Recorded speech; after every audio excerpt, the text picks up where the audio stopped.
What is going on, guys? JD from New York here, back with more WWE news and rumors on the road to WrestleMania 32. Today, or tonight I should say, we're going to be talking about John Cena. The most talked about topic on the road to WrestleMania is the status of John Cena. Earlier yesterday, Vince McMahon and WWE announced that WrestleMania 33 will be taking place on April 2nd, 2017 in Orlando, Florida. If you missed my video earlier this afternoon, I talk about WrestleMania 33, the announcement, and a physical WWE Hall of Fame going in Orlando, Florida, right next to Universal Studios. So make sure you guys go check that out. It'll be the very top of the description. Link is down there, so make sure you guys go check that out after viewing this video. Vince McMahon, Charlotte, John Cena, and Roman Reigns, yes, Roman Reigns, clearly had enough strength to fucking overcome the brutal beating that he had with Triple H a couple of weeks ago. Obviously, his deviated septum is feeling a lot better, but he can't show his face to a Chicago crowd. Sure thing, Roman. Sure thing, Roman. You fucking goon. They were all in attendance for the press conference and the official announcement that Orlando will be hosting WrestleMania 33. During this press conference, John Cena spoke passionately, as he always does, about the future of WrestleMania and what the experience is like to perform on the grandest stage of them all. Cena also gave the final verdict on his ability to wrestle at WrestleMania 32 in just a few short weeks. The rumors have been claiming that Cena wrestling is unlikely but not impossible. However, Cena put an end, finally, to all these rumors with the following statement, and I quote, "You don't know what it's like to be in that ring surrounded by so much excitement until it's not an option.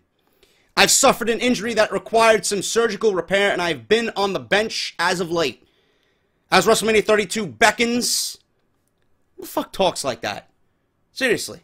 As WrestleMania 32 beckons, or draws near for the fucking people that don't understand, I am doing all that I can, but my position is that of a member of the WWE Universe. For the first time in a decade and a half, I will watch WrestleMania from the bench. That's pretty sad. You know, WWE had all these grand plans for John Cena. WWE had a legend versus legend match planned. And yes, goons, John Cena is a legend going against The Undertaker. That's what they had penciled in. And no, clowns, Roman Reigns, wherever else you hear this on YouTube, please, just disregard this next statement. Roman Reigns versus John Cena is not legend versus legend. Roman Reigns can't even spell the word legend, let alone be described as one. Give me a break. Seriously. That's all I'm going to say about that. John Cena at WrestleMania 32 would have made the card so much better. Okay? You guys know for a fact, I love John Cena as the United States Champion. His segments with the United States Championship and the US Open Challenge was something that I look forward to each and every week because it was a great platform to debut new talent, to get new talent over, to maybe get the crowd to see someone that they didn't previously see beforehand as something special. And John Cena went above his limit and did things that he was never seen as able to do, and he did it. He made everybody, and he made the entire segment and the entire arena come alive with the United States Championship. You know, God knows what a John Cena versus Undertaker match would have did for WrestleMania. That was one of the matches that was pre-planned for WWE, and I was most sad that that match was not going to happen. That was the one match I wanted to see. Undertaker versus John Cena, because even with the streak over, John Cena versus The Undertaker would still have people on the edge of their seat because everybody would be thinking, does WWE really have the balls to put John Cena over The Undertaker? Just because of that simple aspect. Now, obviously, if the streak was alive, and I wish WWE went this route instead of giving it to Brock Lesnar, because I think this was more of a money thing than having the streak broken at WrestleMania 30 and giving it to Brock Lesnar. They gave it to Brock Lesnar because he's the most realistic option. We will never know the full story of The Undertaker wanting the streak to be over and agreeing to the streak to be ended. Maybe it was something he just didn't want to deal with anymore.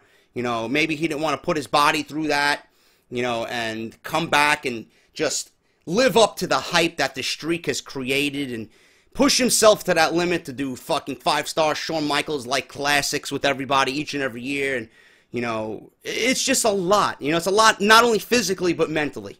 So we will never know the full reason why The Undertaker said yes to the WWE just ending the streak. To me, I think it was really money reasons and network reasons. Being that WrestleMania 30 was the first WrestleMania on the network, and they wanted shock and awe. I'm sticking to my guns on that.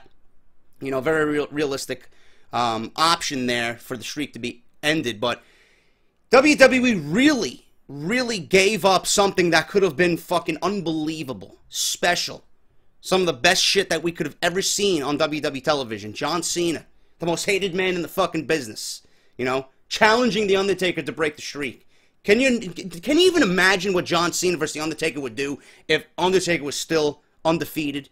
How that would set people fucking ablaze if John Cena ended the feud, ended the streak.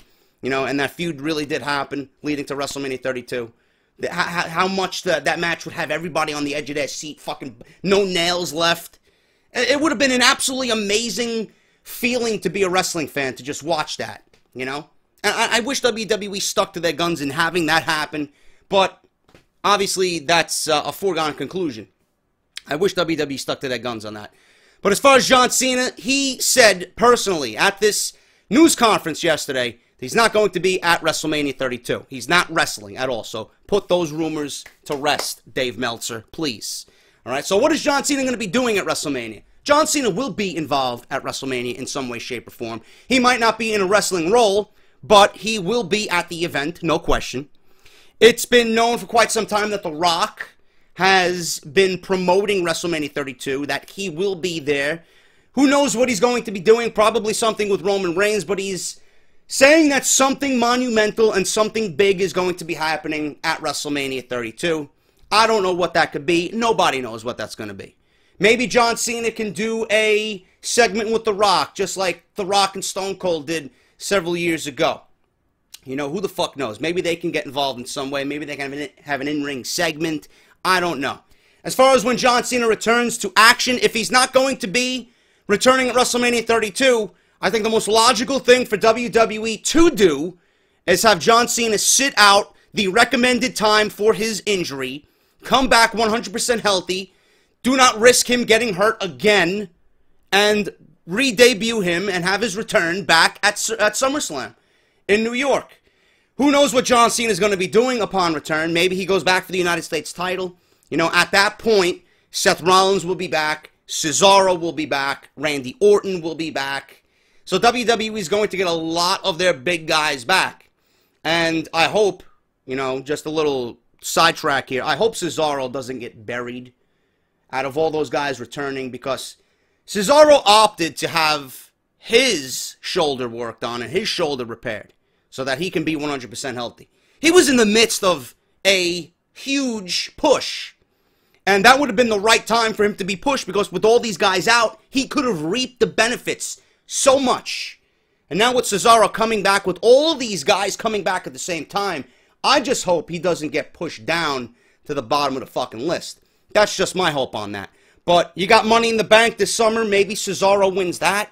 WWE has a lot of prime talent that could win Money in the Bank. Seth Rollins could win Money in the Bank and get revenge on Roman Reigns again. I don't know. Cesaro could win Money in the Bank. Bray Wyatt, God knows he needs something to fucking do and make him look good. He can win Money in the Bank. That's a different commentary for a different day, but you guys get my point. Cesaro coming back with all these guys coming back at the same time. I don't want him to be pushed down to the bottom of the list. John Cena debuting, or returning, I should say, at SummerSlam, that would be the most logical thing to do to prevent him from coming back early and getting re-injured. I don't know. There's a lot of things you could do with John Cena. All I know is that John Cena's coming back. He's going to be healthy. He's going to be back in the WWE. He loves doing what he does. He loves being in the ring. He doesn't want to be away from the business. He has a genuine passion for the business. And WWE, I know they want John Cena healthy. I know they want him to come back 100%. And I know for a fact, and this fucking sickens me, and I know it sickens you, John Cena versus Roman Reigns. Look for it. It's happening. It is happening. If WWE is talking about having Roman Reigns main event WrestleMania 32, 33, and 34, you know that Roman Reigns versus John Cena, if not at 33, is happening at 34. You know for a fact John Cena versus Roman Reigns is being planned. The seeds are going to be planted. It's happening. I don't want it to happen. I don't give a shit at all. You're going to do a lot. You have to do a lot to get me invested in Roman Reigns to go against John Cena. You know, John Cena and Roman Reigns, the only way I would be interested in that is if Roman Reigns is heel. Seriously. And if Roman Reigns turns heel and becomes a cocky prick, and he starts wearing the suits, and he's got the slick back hair, and he's just a dick. You know? Just picture Batista before he left WWE the first time, before, you know, he finished his feud with John Cena. Hollywood Batista. Hollywood Rock. Hollywood Roman. Come on, bro. You know, he's not Hollywood. He's got the looks of a fucking movie star. Put a suit on him, put a nice pair of shades on him, and give him a dick-like persona. And Roman Reigns right there, JD's an instant fan. We talked about it on Out of Nowhere. We did a Joe showed a promo from Roman Reigns in NXT as a fucking prick. That's what he needs to be. That's what if I can find the promo, I'll link you down below. I will link you guys down below to a promo Roman Reigns cut in NXT as a fucking prick. That's what he needs to be on the main roster. I didn't want to go this far, but that's the latest on John Cena. You know, just giving you guys my opinion. Just giving you guys my opinion on everything. But if you enjoyed the video, leave me a thumbs up, as always. More Road to WrestleMania 32 news. The news that I'm covering here will not be on Off the Script. I got a lot of stories for Off the Script, so make sure you guys tune into that. Off the Script is also available on iTunes, Stitcher Radio, PodBean, and AudioBoom. Link to go download it will be in the description. If you're on iTunes, please leave a 5-star rating. Always appreciated. Go get your t-shirts, ProWrestlingTees.com/offthescript. And I will be back tonight with Out of Nowhere with Joe Cronin. Make sure you guys tune into that. And then I'll be back right here on the channel with more WWE news and obviously Off the Script on Friday. Friday we're talking about Roadblock, preview, predictions, match card, and full analysis of the Big Network special on Saturday, March 12th. I'm JD. Hit that thumbs up. Leave me a comment. Check the description for everything you need. And I'll be back later tonight with Out of Nowhere. Talk to you guys later.